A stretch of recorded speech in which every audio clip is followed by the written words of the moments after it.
So this flip video is on unemployment and its causes, and it's a macro flip video, mostly reviewing year one economics. But it's worth noting that unemployment is important in micro as well, because unemployed resources are a misallocation of resources and therefore a market failure. But firstly, let's look at the definition of unemployment, because it's not necessarily straightforward. So what is unemployment? Well, it's those who haven't got a job, but it's those who are actively seeking work and haven't got a job. So at the moment, that's about 4.6%. Okay? So that's 4.6% of the people who are participating in the economy, the participation rate. So that doesn't include people who are long-term ill, long-term unemployed, retired, students, etc. Okay? So a more specific definition would be that to be unemployed, you have to be willing and able to work at a given price, the given wage, but you don't have a job. So therefore, unemployment, in terms of that 4.6%, isn't caused by a lack of supply of labour, wanting to work at the given wage rate. It's due to a lack of demand in the economy, creating enough jobs. So to be at full employment, you need aggregate demand to fully meet aggregate supply. Therefore, the aggregate demand for labour can fully meet the aggregate supply for labour. Okay, so let's move on now into the measures, which you should know from year one. There are two central measures here, claimant count and the labour force survey. Simply, the claimant count is the number of people claiming job seekers allowance. There are weaknesses with that measure, because naturally, not everybody who's unemployed will necessarily claim job seekers allowance. Maybe they don't want to, okay? Or they might not be eligible. If you've got significant savings, you might not be eligible to claim job seekers allowance. And that's the reason why there tends to be a difference in the statistics between labour force survey and claimant count. The number of people unemployed under a labour force survey tends to be higher than a claimant count for that reason. Now, a labour force survey is a sample, a household sample of the number of people unemployed. Now, the criteria for that is set by this organisation, the International Labour Organisation. And their criteria is generally set around those who are actively seeking. So it makes it very clear in their bullet point criteria, there's got to be people who are really seeking work there. And that number tends to be, like I say, lower than the claimant count. Although there are weaknesses with labour force survey because it is a sample. It's not everybody, it's a sample. And you'll know from any business studies or statistics there are weaknesses with samples. Okay, so moving on now to the causes. And the first cause we look at is frictional. Now, frictional I put on this side of the board under supply side causes, as it's a supply of labour cause, and we'll go into that a bit later. But it's also known as what we call voluntary unemployed. And the voluntary unemployed are those who are unwilling or unable to work at the given wage. So really, those voluntary unemployed are not actively seeking work. So they don't actually come in that 4.6%. It's only this unemployed, the involuntary unemployed, demand deficient, that is that 4.6%. So let me go a bit more into that. Specifically, frictional unemployed is those people between jobs, okay? Sometimes called search unemployed or transitional unemployed. Now you might say, search unemployed, well, surely they are actively seeking work and therefore should be under this side of the board, not on the voluntary unemployed side of the board.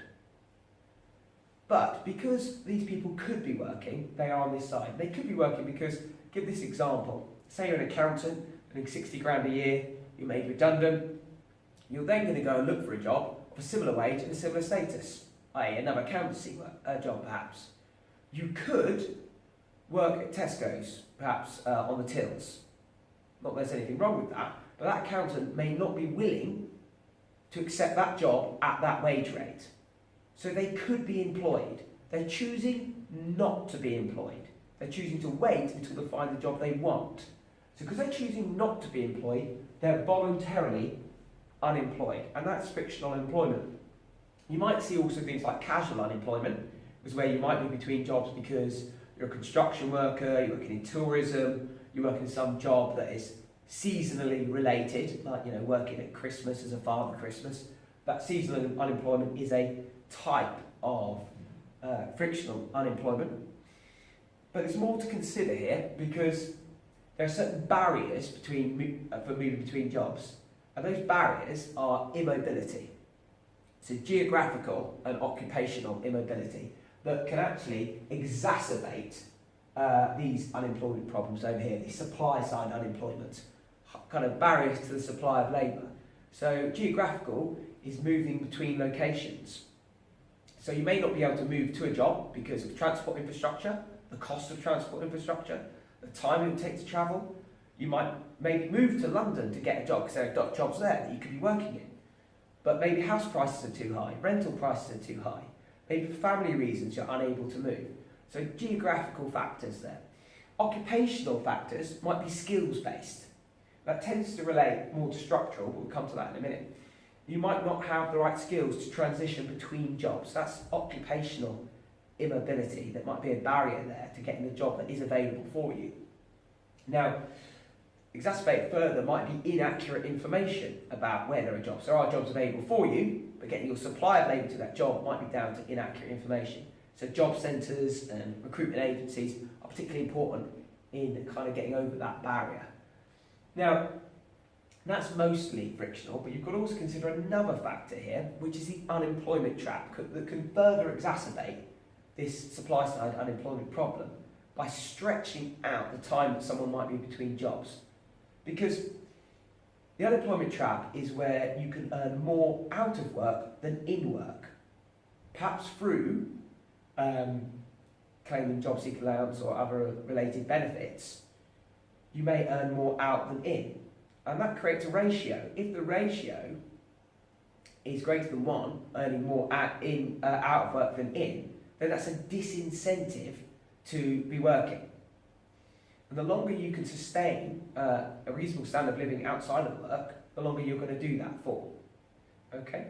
So you've got to consider all the factors that might stretch that out. You might personally have significant savings. That might actually stretch that period out as well. There's lots of things. And you've also got to consider when you are working, there are costs associated with working that make it even more of a disincentive to work. If you've got children, you've got to travel a long way to work, cost of petrol, can also exacerbate this problem as to why you might look around for the perfect job that means you can look after your kids and travel a short distance to work, etc. So those are those barriers. And they also are barriers to really anything on the supply side.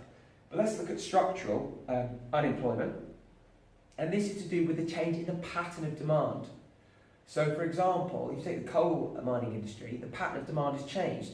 Demand for British coal has moved more to, say, Chinese coal, because Chinese coal is more price competitive.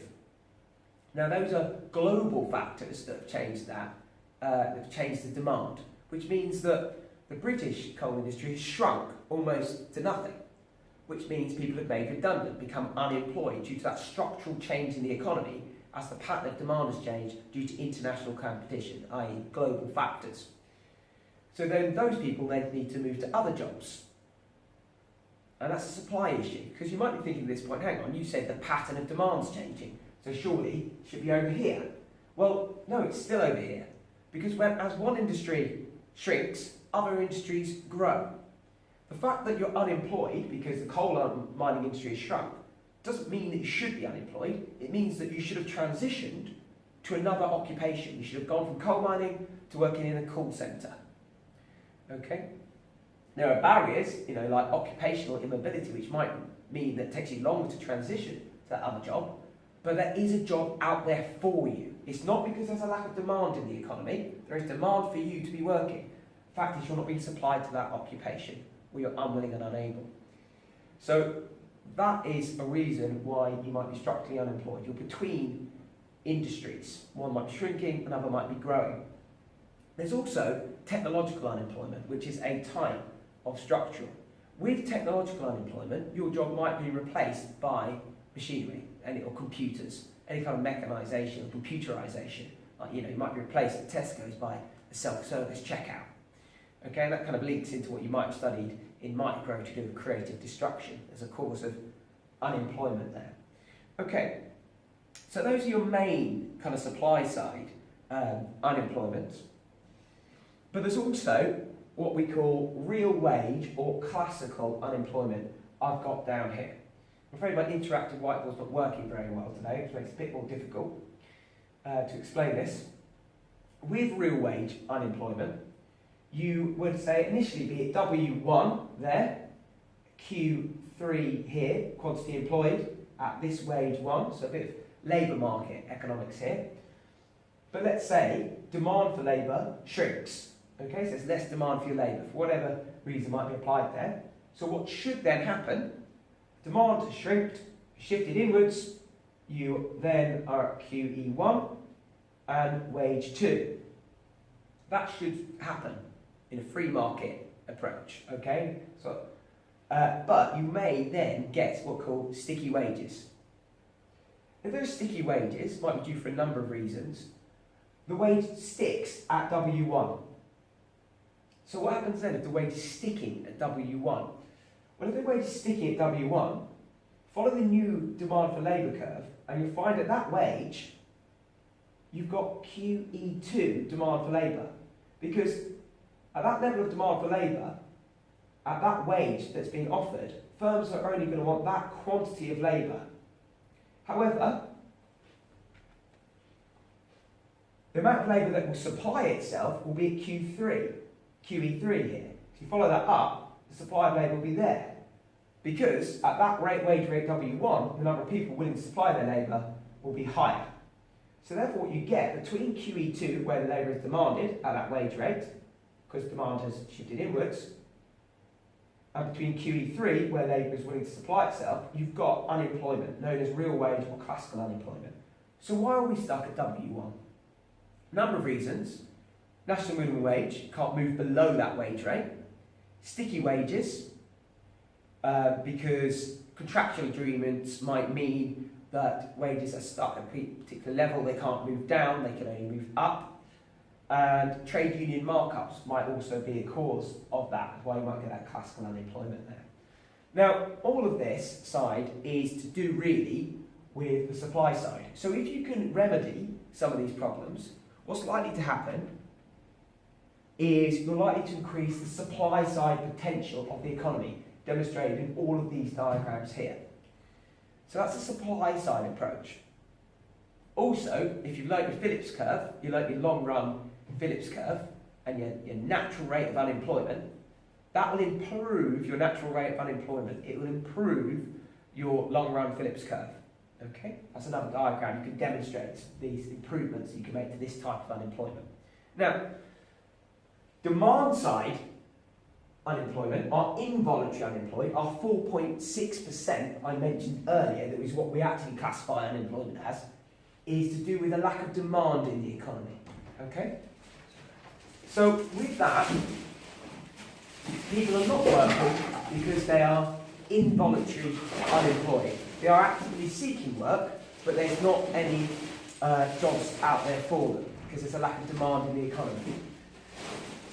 You may recognise that on a diagram like this, because the economy is here at Y, therefore there's derived demand from that level of production in the economy, yet the potential size of the economy is here, here's the potential, and therefore you can have unemployment there. There's a lack of demand, it's demand deficient.